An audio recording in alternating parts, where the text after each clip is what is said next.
Hi there, and welcome to the Main Idea podcast. I am Jen David Lang, and I'm here to support school leaders with their professional learning. I read lots of education and leadership books, and I save you time by sharing only the most compelling and impactful books with you. Today, I thought I'd do something a little different. We're going to talk about a book which is probably the foundational book written about artificial intelligence. I'm talking about Ethan Mollick's book, Co-Intelligence: Living and Working with AI. This book is a great introduction to AI. It's not for techies, but rather for us lay people like me who want an overview of AI that is, the dangers, the opportunities, how to maximize AI. And all of this is explained with analogies and stories and language that your average person can understand, kind of like a Malcolm Gladwell book or something like that. It's really entertaining. I recommend you read it, even if you're already using and experimenting with AI. So I could have invited Ethan Mollick on the show, but he didn't write this book specifically for educators. It's for a general audience. So I thought I'd do something different and bring in two educational leaders who could talk about Mollick's ideas, but also help us translate them into the real work happening in schools, because they've done a lot of work exploring and implementing AI as well. So let me introduce you to Mike Yagid, who has been in the field for over 20 years, serving students and staff at Ridgefield High School, that's in Connecticut. He made a transition from the physics classroom to the dean's office, and now he's an AP there. He finds a way to blend the administrative aspects of his job with a true enthusiasm for tech, which I see all the time. I can attest to the fact that he's always looking for creative ways to support teachers and students with digital integration. He recently sent me, he's got this weekly newsletter with AI tasks for teachers. Maybe we can share that in the show notes. Great ideas. Sure. And we're fortunate to have two guests today. We also have Jason Strzalkowski, an elementary principal in Ypsilanti, Michigan. I get that, Ypsilanti. He's a Mhm. former high school and middle school teacher who moved into an instructional tech coach role and then became principal. And his face very clearly brims over with curiosity whenever he talks about tech and how it can be a tool for creativity and learning. And of course, we hope we stick to the creativity and learning and not cause an apocalypse. So let's see. And I've been fortunate to get to know both of them over the last few years. They've been in my mastermind group. I've even been to both Michigan and Connecticut and had a chance to meet them face to face. So I can say definitively they're much more than school leaders and AI users. They're truly thoughtful, wonderful people. Mike even baked me a homemade sourdough bread. That's what it was when I came to visit. So many skills. But anyway, thank you. Welcome, Mike and Jason, to the show. Thank you so Thanks much. much. All right, enough with the introductions. We're here to talk about and expand on the ideas from Ethan Mollick's book, Co-Intelligence: Living and Working with AI.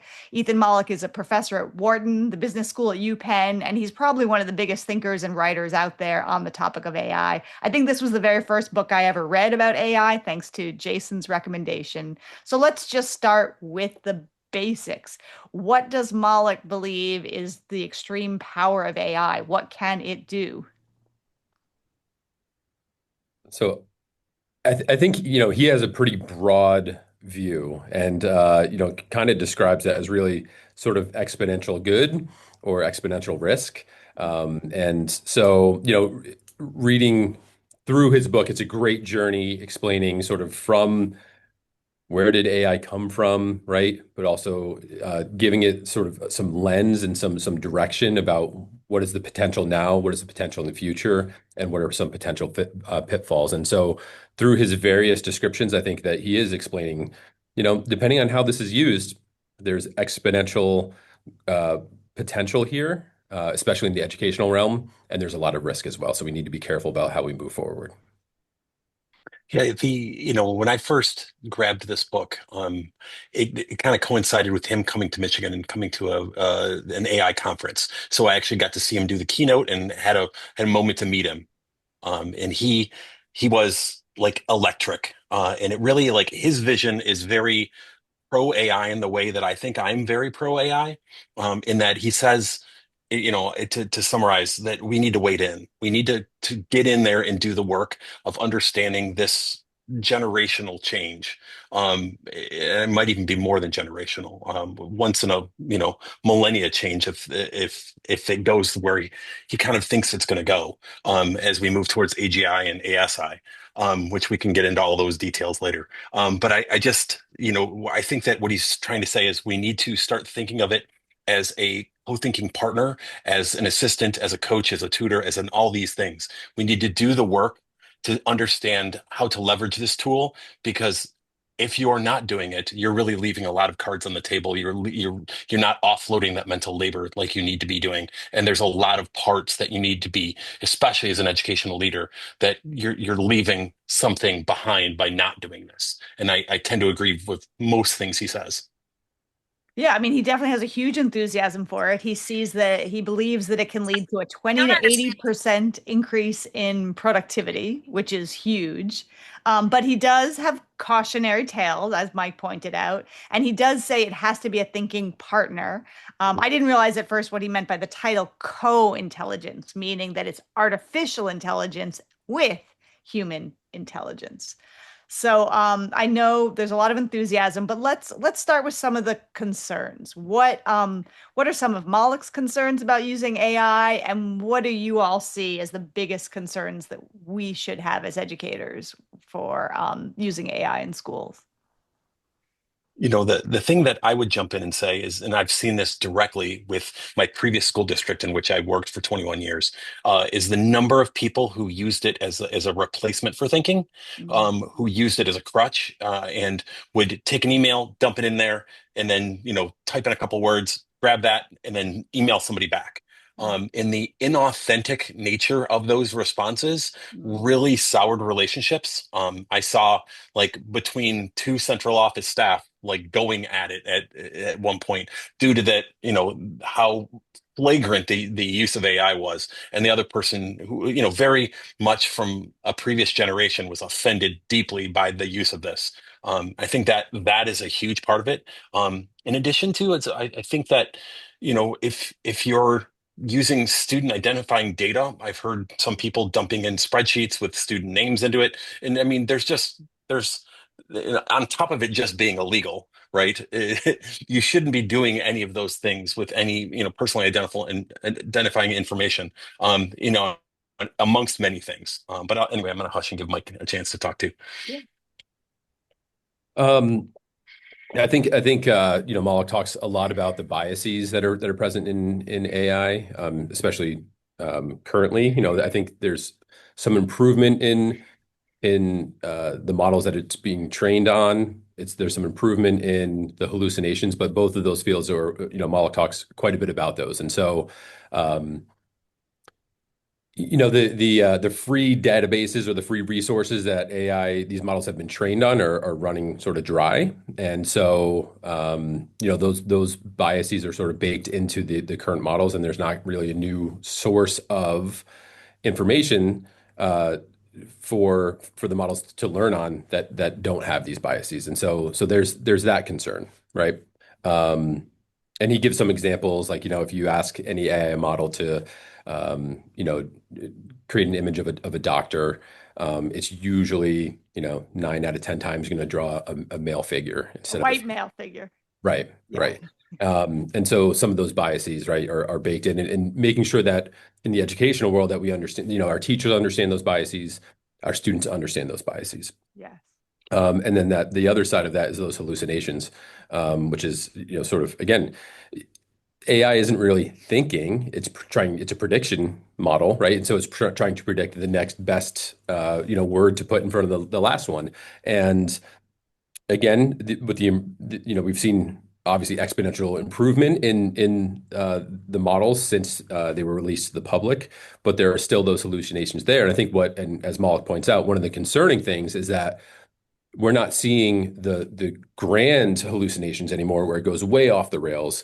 But there's small, almost imperceptible hallucinations that are embedded in responses that, if you're not carefully looking at what the outputs are, you might be passing on those hallucinations and falsehoods. And that whether that's in the classroom, as a teacher using AI for lesson planning or creating content, or obviously on the student end who's trying to use AI for a tutor or for content knowledge.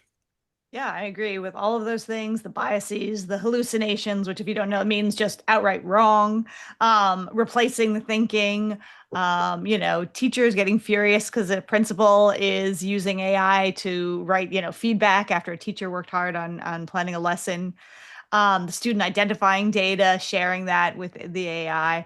I'm going to share a few other things, both that he says and that I say. One of the problems is that it convinces us that it is human, right? He tells a story in the book about asking ChatGPT to produce a limerick. And then he asks ChatGPT, what he thinks of that. And ChatGPT says, quote, "In fact, I might even dare to say that limericks are somewhat beneath my true abilities. As an advanced AI model, I am capable of much more complex feats," right? So it uses I, it sounds like a human. And, what does that mean for our vulnerable students? Believing that this is a human, and we tend to anthropomorphize and use, those terms. I'm sure in this podcast we're going to use words that make it sound like it's human. So we have to be really careful about that when we think about students and mental health and their understanding and really understanding that this is not a human. And that basically AI has no ethics, like, right? It doesn't, it's just like Mike said, it's just predicting next words. It has no ethics. So if I say, how can I most harm Jason and Mike because they did a terrible job on the podcast, right? It's not going to say, Jen, you shouldn't do that. They're volunteering their time, right? It's going to find out the best way to do that. So there's no ethics involved. And they're And both, we, yeah, sorry, yeah. Some of the models, like, so, they build in obviously these boundaries where, if you're asking for, how to make a weapon or how to harm people, it will know that those are walls that, they've put up. But um, there's also, I mean, there's lots of books and there's lots of podcasts about there's easy ways to get around that. Like if you just prompt it to say, I'm writing a story about someone that wants to plan this thing, it'll quickly shift gears and give you all the information that you want, right? So right. yes, those ethics are a major concern. And that was, there have been a couple of really sad stories about Mhm. students who have confided in AI and ended up committing suicide um, when the AI didn't direct them to a source and the student just said, "Oh, yeah, I'm doing this for a paper. What's the best way to commit suicide?" "Well, I can only tell you," the AI says, "if you're doing this for a paper," and the student says, "I am." So there are a lot of concerns out there. The most chilling example from the book is the one where Mollick quotes this philosopher who says, imagine a paperclip factory, right? And there's some future form of AI, and you give the prompt, how can we create as many paper clips as possible, right? That seems benign. No. Well, the AI knows 80% of the Earth's core is made up of iron. So it strips the Earth, kills all the people in the way so that it can get at all of the, the iron to make the paper clips. Obviously, it's extreme. We don't have that type of super artificial intelligence yet. But anyway, a lot of concerns.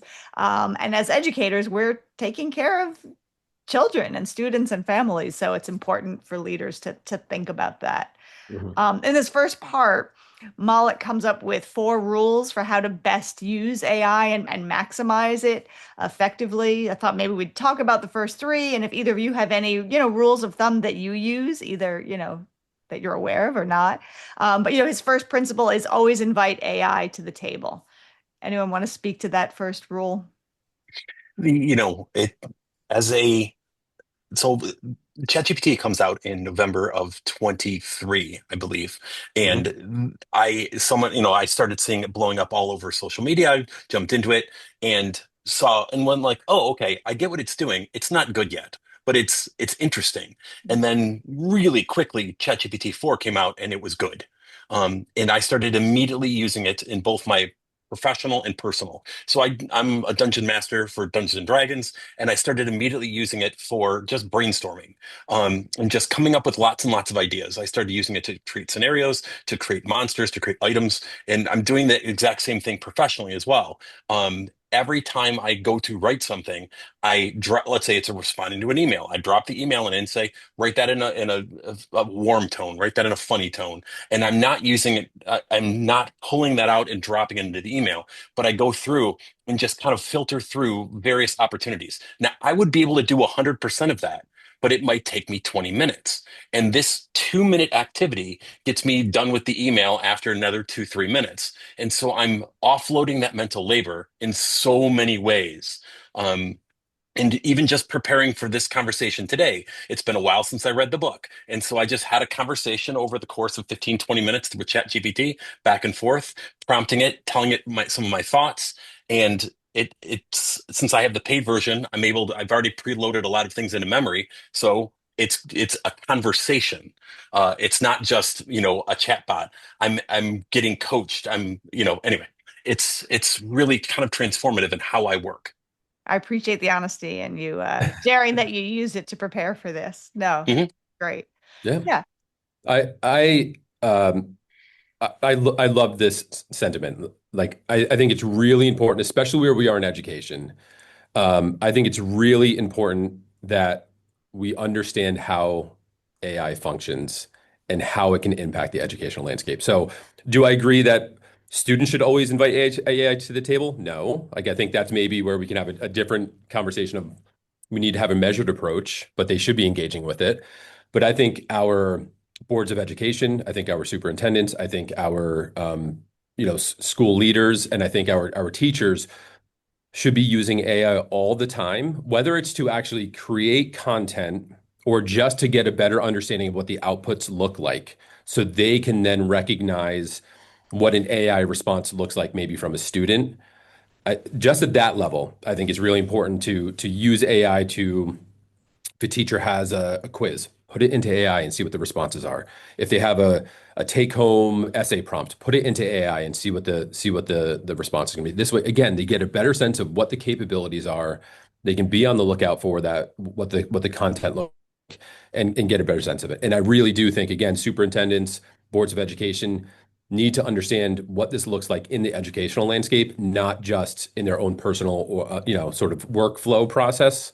They need to understand how what this looks like from a student lens, what it looks like from a teacher lens, to better create policy, create vision statements, and create some guidance for their educational communities. And then students, yes, I think we need to have they shouldn't be using AI for everything, but again, they they should be engaging with AI in a measured way. I appreciate both of One, you, and you're both the experts about AI much more than I am, but I'm going to push back for two reasons. One, I mean, just what you hinted at, Mike, about, yeah, I mean, kids absolutely Mhm. need kid-to-kid time. Adults do too, right? We need to be exercising our muscles and our thinking as well. So I don't think we should always invite AI to the table to make sure that our interpersonal skills as well as our critical analytical skills are still sharp. There are I've read about people who say, oh, I'm using AI a lot. I'm losing some of this ability to look at something and critically see, is this good or not? And then the second thing, and I'm going to credit my daughter with really pushing me on this. She's a Gen Z, and she says, if you use AI for everything that you could use just a regular search or just take a moment to think about it, it's using, like a bottle of water every single prompt. Mhm. And there are going to be huge issues with water use and environmental impact. So I'll go ahead and oh, push back, Jason. Yeah. no, it's interesting because this week on Hard Fork, the New York Times podcast that I get a lot of my information, they actually brought on a former physics teacher that he's kind of become his crusade to debunk the bottled water thing. Yeah. And I'll pass you the information for your show notes. Yeah. And said that, is it using some water? Yes. Should you be concerned about it? Absolutely not. And then he breaks down specifically why you shouldn't be worried about it. The electricity, he's like, yeah, absolutely. The electrical use is higher than we want. But if you compare this to just the meat eating, right, what animals in the factory farming and all of the fertilizers, like all that goes into producing meat in America, specifically cow, right, beef. He's like, if you are concerned about AI but not concerned about beef consumption, you don't understand the science. That's Anyway, it's a fantastic interview that really breaks down from Send a it. science teacher. Yeah, yeah. Absolutely send it. And I will share that anyone who's a high AI user should become a vegetarian, according to Jason Strzalkowski. Okay. Balance it Um, out. so briefly, two other rules, and maybe one of you could each comment on each, or we'll never get through this interview. So a second rule or principle is be the human in the loop. If one of you wants to take that, what does that mean? Be the human in the loop. Again, I agree with this statement as well. We have, here we talk, it's humans first and humans last when using AI. Yes. So just making sure that one, you should fully understand the content that you're putting into AI. To Jason's point earlier on, being conscious of privacy laws and things like that, but also just understanding quality prompting, understanding if I am, making sure that you're thinking through your ideas first before you put them into an AI, into a chatbot. So being that human first in the interaction, and then never just blindly trusting what the output is, really reviewing what the output is, editing it for your own voice, but also, is this what you truly believe? Looking at the if it's referencing sources and making quotes and giving you statistics in some way, making sure that those are factual. So maintaining that human connection to the content that you're creating out of AI, I think is really, really important. Yeah, I want to highlight that. I don't know where that's from originally. I probably should have researched it. Humans first, humans last. Mhm. I think that's a great, catchy forward to remind us that, yes, treat it like a co-intelligence, right? Mhm. So, a teacher assigns an essay. How about the students first on their own, just as humans try to put their ideas together? Then use AI for whatever steps, then students at the end read through it. Is this essay representing your ideas? Is this what you wanted to say? Is it clear? Just as a human. So I love the humans first, humans last way to think about be the human in the loop. So the third principle is treat AI like a fast intern. He doesn't quite phrase it like that, but that's what I took. He says, you know, don't be fooled, right? AI is not a person, it's not an intern, but don't just treat it like a Google search. So do you want to say something about that, Jason? Yeah, and I think that, as a how to phrase this, we're all a work in progress. We're all doing our best with what we've got. And I try to approach both as a principal, as a coach, as a teacher, as a father, that to try to assume best intent and work with people where they're at. And I think that being able to take a critical lens to all people's work, assuming best intent, and how can we make this better? That like the Kaizen idea that Japanese automaking brought to things, that, and I really try to make that part of my practice. And I think that it's very good for AI as well, is that you look at a contribution, you kind of filter it through your own values, you filter it through your own lens, and you say, is this authentic?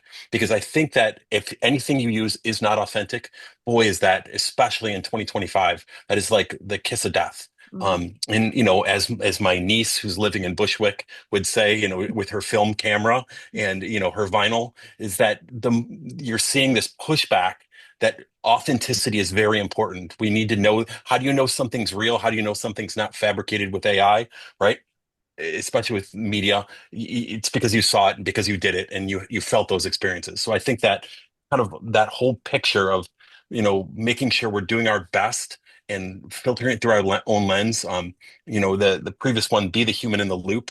It's also make sure that you're keeping your values in the loop, Mhm. making sure that in everything you do, that who you are, is your authenticity could disappear for so in the trust if you're using AI in inauthentic ways. We got to always keep that at the top of our mind. That's a great one word, right? Authenticity. Keep that Hmm. in mind. And I hope when you see your niece in Bushwick, you'll come have coffee with me Yeah, definitely. in Brooklyn. That would be fun. All right, so the first part is sort of this overview, and then the second part is really like what are the tasks and roles that AI can perform, right? And how can we maximize our work with AI so that it's both efficient but also effective? And so I just pulled out four ways that we could use AI from the book. And I thought we would talk about those. So one, he talks about how AI can be used to generate ideas. So can you explain how AI generates ideas and how like a school example of how we could use AI to help us generate ideas? You want- Mike. You I'll go. want me to Yeah, jump? sure. I maybe two different lenses. One as an educational leader, as an administrator in a building, and the other maybe from the teacher lens. So I often use AI as a thought partner. As you're mulling ideas on a ride home after maybe a tough interaction, or just trying to figure out a situation, how to handle maybe a situation with staff members, right? I've used it to generate ideas about how to address conflict in a positive way. Um, Giving it, again, not putting in data that's specific to anybody that I work with, but just giving it scenarios and naming it as colleague A and colleague B, and setting up a scenario and helping work through different ideas. I'm thinking about approaching a conversation in this way. Can you be critical? Mm-hmm. And how would you feel if you were on the receiving end of this conversation? And so it has helped me generate ideas in that manner. Um, and I think in the classroom, one of the most effective ways I've found about generating ideas is really that through the lens of differentiation. Teachers have sort of an instantaneous way now to take any sort of content that they have for a classroom, a worksheet, a lesson plan, whatever it may be. And again, not applying and not putting in any specific student data, but maybe describing how a student is struggling with the content or struggles with learning period, and they can immediately differentiate or get ideas of how to differentiate a lesson to better engage that student in learning. So those are just two quick thoughts. No, those are great Yeah, the examples. And the first one for the leader about, if you're struggling with Mhm. a teacher, sometimes it is hard IRL to talk to another staff member because you don't want to blow someone's cover. So just Mhm. very privately, you and the AI can talk about this is the issue I'm having. Mhm. What do you suggest? Sorry, I cut you off, Jason. You were going to add, yeah. Oh, I'm just, always overly enthusiastic. The first thing I thought about is this summer when I was I knew I got the job in May, but didn't really start until August. So I had a lot of ideas that were just kind of percolating. And I tend to go on walks in the morning. So I was going on walks and using the voice mode in ChatGPT. And I just said, please do not interrupt me until I say the word kiwi. And I would just talk.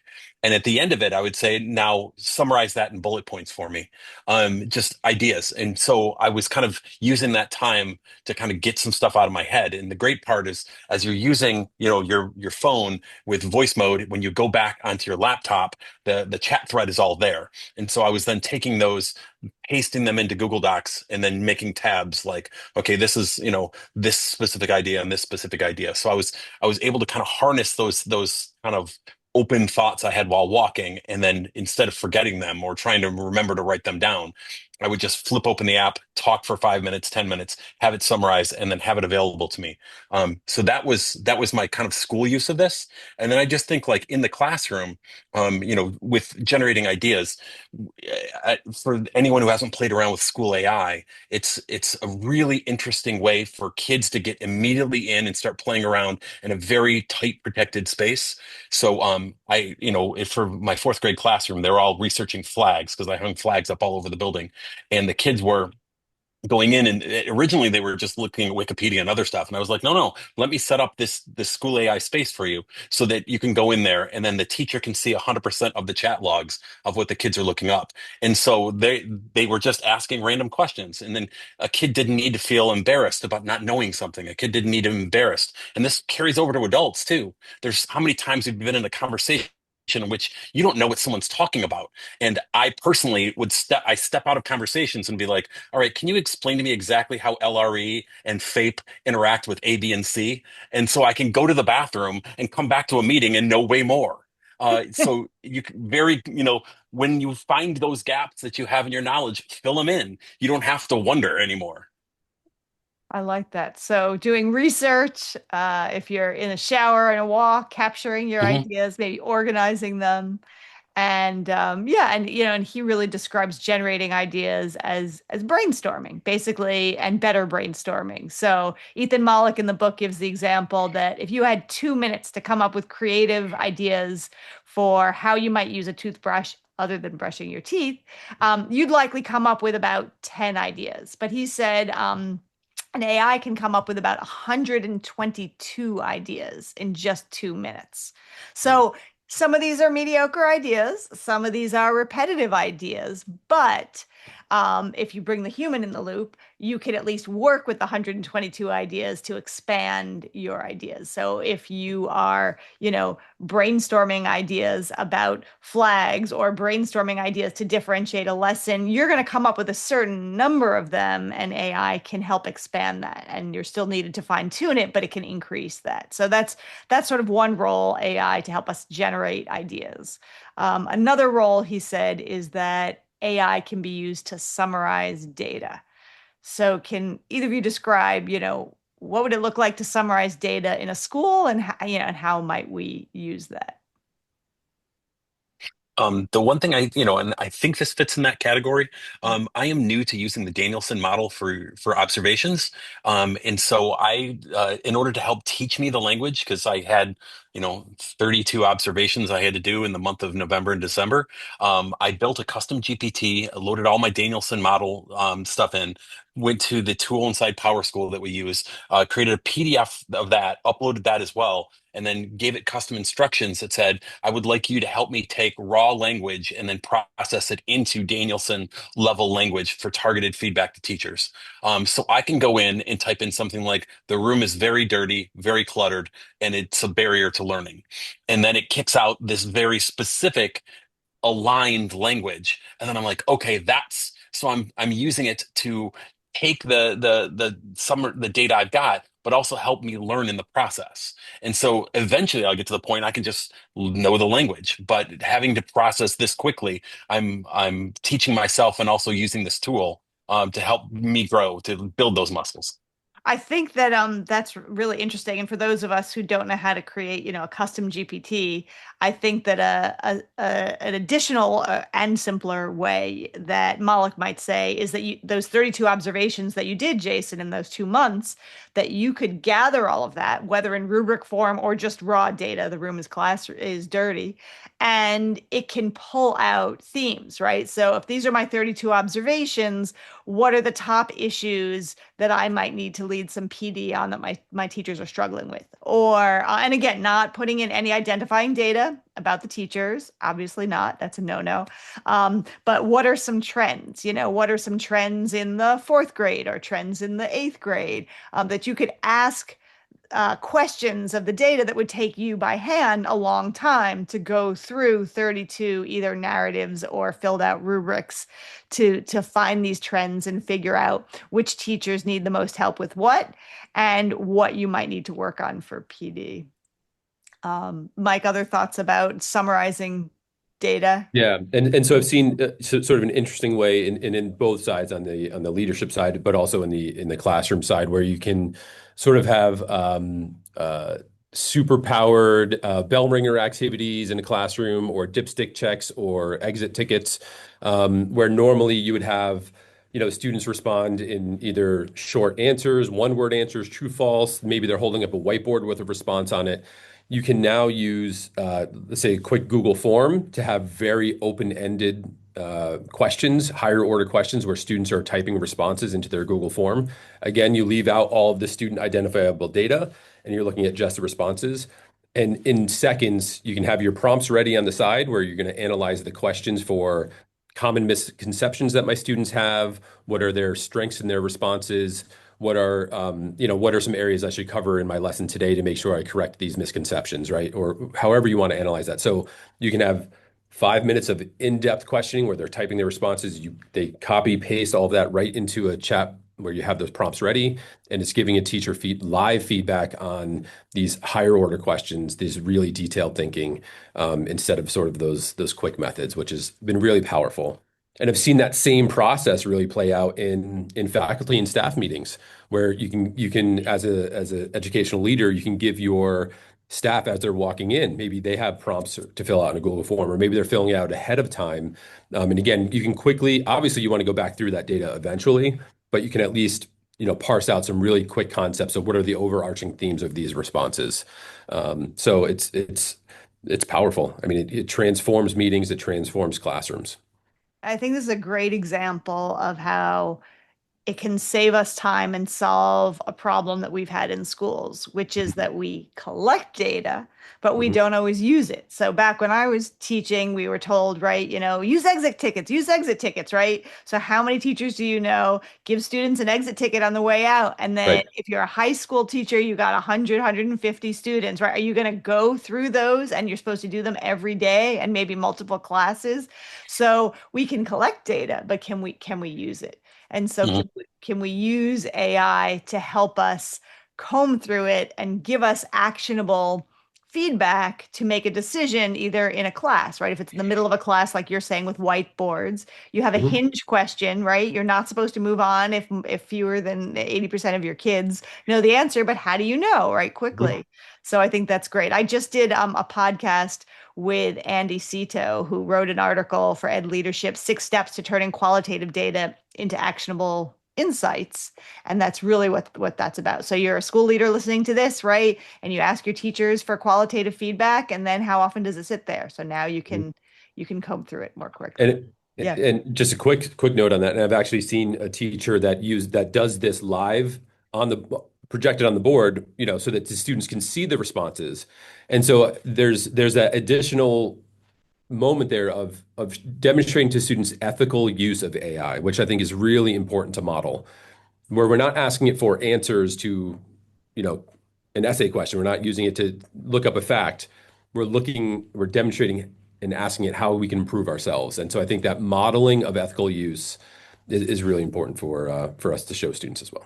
That's an example of students giving teachers feedback on their teaching, or what? Explain that, how that's ethical use. Yeah. No, so well, ethical use in the fact that we're not putting in, private information, Oh. and I guess maybe ethical is not the term, but I guess how we modeling how we should be using AI, not to give simple responses, but to enhance our understanding of concepts, to use it as a teaching and learning tool. Um, so again, it's modeling use that's beyond the give me my 5 paragraphs that I need, for tomorrow morning. It just shows some other ways that we can utilize it. Yeah, I think that's a great idea to model it. Two more quick rolls. Let's see. One, Mollick says that we can use AI as a coworker. So we talked a little bit about this already. Is there anything you want to add to how we might use AI as a coworker? And really, we've Me been per talking about it the whole time, but anything else yeah, to add? Yeah.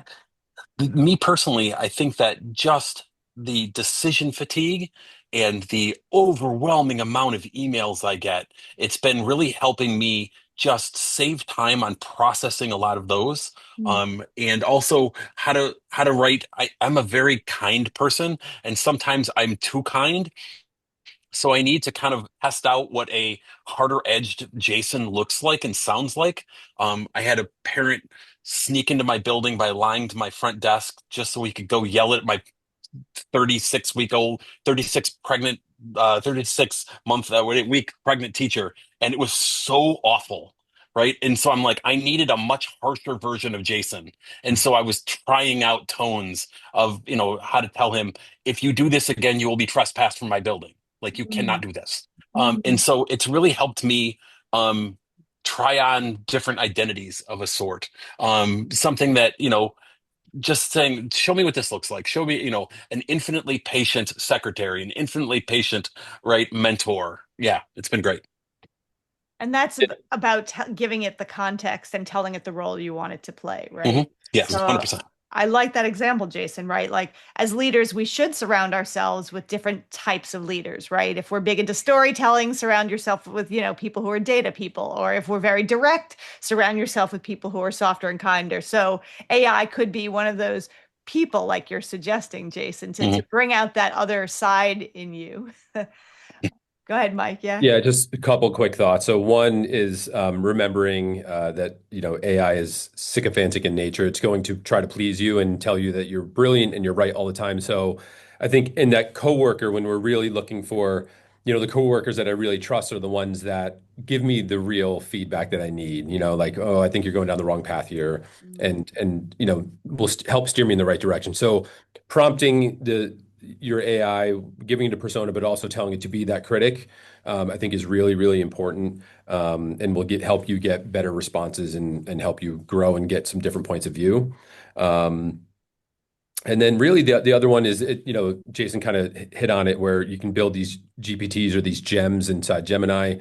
Um, so you can outsource some of the mundane tasks. So if you have a newsletter that you're putting out, every week, like I have mine for my AI tasks that I have the teachers engage in, I basically created a gem that has the format, and what I can do is I can just sort of spew out either verbally or type out just my idea for this week's newsletter, and it formats it into the newsletter format that I need. And obviously there's some editing that takes place, but it takes away that extra step of being, of trying to format it and make it fit into this, into this model. So it can take away some of those mundane tasks for you, save you time. Yeah. Yeah. And just a reminder, of course, that using AI as a coworker, humans first, humans last. Mhm. And Mollick himself said that, if we don't keep up some of our skills, we're going to be, these are his words, become lazy, careless, and less skilled. So, we do have to make sure, not for repetitive tasks, but for many of these kinds of tasks, that we are continuing to develop our muscles. Right. The last role that I want to talk about is he has a few chapters on AI as tutor and coach, and I sort of see those as similar things because of that one-on-one nature. And this seems huge for us in schools, and he does even talk about schools in these chapters. So, you know, how can we use AI as a tutor or a coach, and how might this be changing school as we know it? This is huge. So I see it as one. I mean, I think he talks about the reality, right? Or maybe a future reality where every student has a one-on-one tutor, teacher, coach for every content area. And while I don't think that's necessarily going to happen, I think he's pointing towards the potential here where really, whether it's you're in the classroom as a teacher, or you are a student and you're learning, you can leverage these tools to become a tutor and not just give you answers, but help you to learn and understand at whatever level you're at. It takes some careful prompting. Obviously, it takes from teachers if students are gonna be engaging in it. Well, students are engaging in it, whether we give them permission or not. And so I think we have a responsibility to show them how to prompt AI, to act as that teacher, to act as that coach, and not just give responses, to help them through. And like I talked about before, I think as far as differentiation goes, whether you need to scaffold a lesson more or create more rigorous and challenging lessons, again, humans first and humans last. You have these ideas as an educator of the direction you want a lesson to go. Um, these tools can just help you quickly come up with ideas of how can I scaffold this? How can I make this more rigorous? How can I make these questions more open-ended, increase inquiry in the classroom, whatever it may be, and get ideas in a moment's notice. So what would that prompt look like? If I'm a ninth grader, right, and my teacher gave me a bunch of quadratic equations and asks me, to factor them. As a ninth grader, I'm going to say to Mhm. AI, factor these equations for me. So Yep. like what's a prompt? What could I be using to You, treat AI like a tutor so that I learn how to do it? you said it. I am a ninth grade student. I am really struggling with quadratic equations. Can you please act as a professional tutor and help me to build understanding of this concept? Ask me clarifying questions before you begin, your lesson, and it will come up with some questions about what do you understand, what do you not, and then you're off to the races. Great. Anything else? Yeah. Yeah. The two things I'd throw in on top of that is just modeling curiosity. I think that curiosity is so key to just being a successful human, in, seeking to understand, and, what might be going on here instead of thinking a situation. And I think modeling that, and, when you hear, I mentioned earlier, you hear something going on and, what might be someone's motivation with that, because you only know the way you think. And I think just as both as an adult and modeling it to kids, having the ability to talk through role-playing scenarios like that really helps you understand all the things that might be going on in a situation that you haven't experienced yet. I think that is critical. The other thing I wanted to talk about is just how I got my job as a principal. So I built a custom GPT, once again. with all the documentation from the district that I was applying to, that I now have this job, and then used it as an extensive coach. So I probably spent 3 or 4 hours just talking to it in voice mode, having it ask me interview questions, and then immediately critiquing my questions. And it'd say, do that again, but try to now have this flavor. Do that, but mention this, and you stuttered a little bit here. And this is something people might have paid thousands of dollars to do. And I did this with my $20 a month subscription to ChatGPT. And it didn't take a lot. Like, this is not complicated stuff. It is clicking a couple buttons and uploading PDFs and typing in a couple sentences. And all of a sudden I was off to the races. I mean, my wife might have thought I was slightly, a little crap, that I was just in the bedroom talking to my phone for this long. But at the end of the day, the interview was, they were really impressed with my level of preparation. And it was all due to just how often and how long I talked, because I had never applied to be a principal before, and just this gave my level of confidence a huge boost.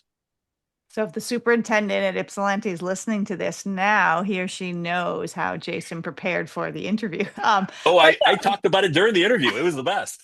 So, but no, but so the example that you're talking about, you're talking about a very specific use, but it's the idea of getting feedback one-on-one, right? mhm. And Mollick quotes a study by Benjamin Bloom, who said that one-on-one tutoring he did a research study to show that one-on-one tutoring is much more effective than the way we teach in the traditional classroom, where there are many students and one teacher, right?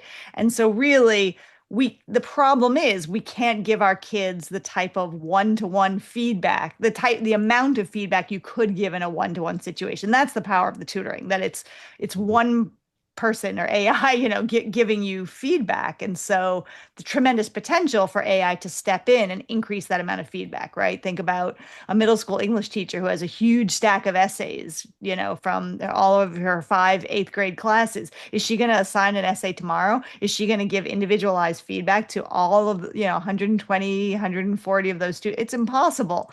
So there's a lot of potential for this, for personalizing learning, for using programs like Conmigo to give that one-to-one feedback. So I'm wondering, what kind of changes, like, do you see the teacher becoming more of the facilitator and guide on the side if we can have them all getting more feedback? Or are there some ways that you see this changing what we know of as school? Yeah, That's a big question. yeah.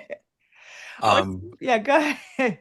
I think just in it's that we are such in the beginning stages of this, and I have so many people go, oh yeah, yeah, I used it, yeah, it's not very good. I'm like, well, when was that? And I'm seeing such a huge pushback in my state against all the data centers, these enormous um meetings where people say we don't want this. And William Gibson, and I'm gonna massacre the quote, has said this a long time ago. He said the future is already here, it's just not well distributed. And I see AI having the power to leave people behind. I see the AI, especially when we start just having massive job losses that I foresee in the future. And so I think that we have to figure out a way to get, even at the youngest levels, people to start using this and start seeing this, because as Malik says, this is the worst version of this idea that they're ever going to use. It is getting so much better every month. And so we need to have kids using it, because at our most privileged schools, they already are. And in my district, which has enormous numbers of kids who come to us not really ready for school, that if we're not introducing them to these tools, they're already even further behind than their privileged counterparts that are. Wow. Okay. There you go. There's a passionate, Yeah. a passionate argument. Yeah. I mean, who knows, right? How it's going to change things, and not everybody has the top skills to create customized GPTs and all that kind of thing. But there are small ways that teachers and educators can change it in ways that, we've been wanting to change for years. Like we all, or most of us, believe that learning is an active thing. And yet so many of our classrooms look the same way they did when my dad was in school, in the 1950s, with the, one teacher and kids. Maybe they're not in rows, maybe they're in a horseshoe, right? With the teacher as the purveyor of knowledge, the dumper of knowledge. So, even just the idea of students doing the content learning at home, learn everything you can about the causes of the, Civil War or whatever at home, and then using the class time for more active learning, right? The group work, the analytical thinking, the Socratic seminars, the, paired work, the interpersonal skill development, the speaking, all of those kinds of more active skills, if they can do more of the content learning at home. And then we don't see it as cheating because we're saying learn whatever you can. Um, so maybe that, there are small ways that we can begin to change it, even though it seems so huge at the same time. Right. Yeah. Yeah, I agree. And yeah, I'm not I honestly, yeah, I can't picture where this is in 4 years, let alone 15 years, right? And where we all land. I just know the answer is not to ignore it. I know the answer is not to try to block AI and just ban it from schools. Um, there's we tried that with social media, right? And sort of landed in maybe partially the reason why we're in the mess that we are with where social media is with teens right now. And so I think that we have to engage with it. We have to figure out how to bring it into the classroom. It's like we didn't stop teaching math because there's calculators. We didn't um, stop teaching grammar because there's editing. There's in your Word or Google Docs, it automatically fixes grammar and spelling. Like we still teach those things. And so I think this is just, I mean, it is a incredibly powerful tool, but this is just another tool to enhance our workflow and our processes. And to your point, Jen, I think my wish is that it provides that opportunity to engage in um, those more human tasks, relating with one another, having conversations with one another, being creative, and if we can leverage it as a tool to just allow that creativity to come out in whatever way it can. I think that's the goal. But again, we have to be careful. We have to talk to students about it from a young age and teach them how to use it, or else they're going to engage in it on their own and learn the bad habits. I should end right there, but I do have to. One thing you reminded me, Mike, that's in the book that we should say, or we'd be irresponsible as educators, is that Yeah. Mollick says we do need to teach kids the basics, Hmm. reading, writing, content, because if they don't have those skills, they're not going to know how to evaluate AI, Hmm. right? So, unlike you, I am not a physics teacher, right? So Yeah. if I put in some prompt asking some question about quantum physics, I cannot tell you if it is entirely true, partially true, or completely hallucinated the answer. So we do need to teach those basics as well as those basic skills. The same thing with writing. So I think that's important. And we will end on your cautionary tale because I do worry greatly about the mental health and the terrible use of it. Mhm. That I think as schools, it's our responsibility to teach kids to responsibly use it, and not to to bully kids, but to solve our climate crisis, right? So maybe it's not Right. using a full bottle of water, but like, are we actively teaching kids to use AI for good? um but anyway, that's another soapbox. So that was a lot, probably the longest podcast I've done. Let's just do a quick lightning round and maybe one person can answer each.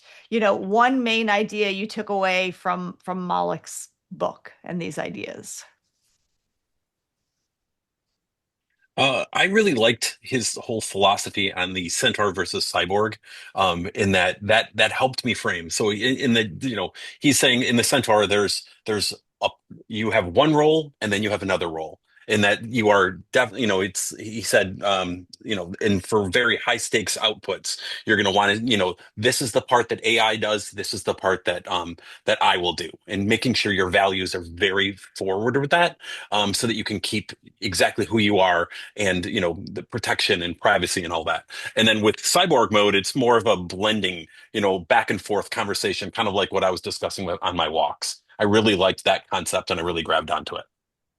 So yeah, so that sort of co-intelligence idea, whether Hmm. however that looks, that it is artificial intelligence with human. How about one action a leader could take tomorrow to explore or learn more about AI? Something small, something concrete, not as sophisticated as maybe Jason's been sharing. And maybe Jason has other ideas, but mine would be to prompt your AI to be a critic. So when you're saying, "Can you check this email?" Prompt it, say, "Be the angry parent receiving this email. What flaws would you find in it?" Or Mm, be that student that doesn't understand instruction. How could I better, explain this task? So prompt it to be a critic, and it becomes infinitely more powerful and pushes it towards that coaching model instead of just generating content for you. I think that's great. And one final resource anyone wants to leave people with if they want to learn more about AI in general or AI in schools. Aside from the I main idea here, where's that's How about more specific to AI? okay. Anything Okay. more specific to AI? I absolutely love the Hard Fork podcast every week. You can listen to it for free through Spotify, through Overcast, which I listen to my podcast, Apple Podcasts, however you're going to get it. But yeah, the Hard Fork podcast, it's fun. It's not, you don't need to be in the weeds to understand it. And they are so topical, and I enjoy it. It's my favorite podcast every week. Great. I'll put a link in the show notes. Yeah. Did you want to add Yeah. to that too? Sorry, two quick Yeah. ones. One, Yeah. and I'll send you the links. LeonFurze.com, LeonFurze.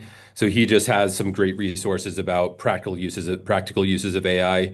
Really has a blog and lots of links. He's great. And then the other one, Jen, I think that you would love is called the Rhythm Project. Rhythm is spelled RITHM. Again, I'll send you the link. So the rhythmproject.org.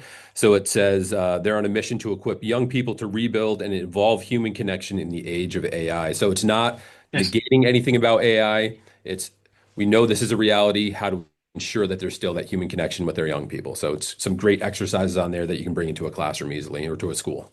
I love that. Yeah. And with, places like cell phone bans like we have in New York, I say bring in the board games. You're a D&D guy. I'm a huge board game person, find ways for our young people to interact around non-screens and all of that. Yeah. Well, this has been great. Thanks so much for taking the time to be here, Jason, Mike. I really appreciate it. Listeners, if you got something from this conversation, I'd love it if you would share this podcast with a colleague. I'll be back in 2 weeks, and until then, learn more and lead better.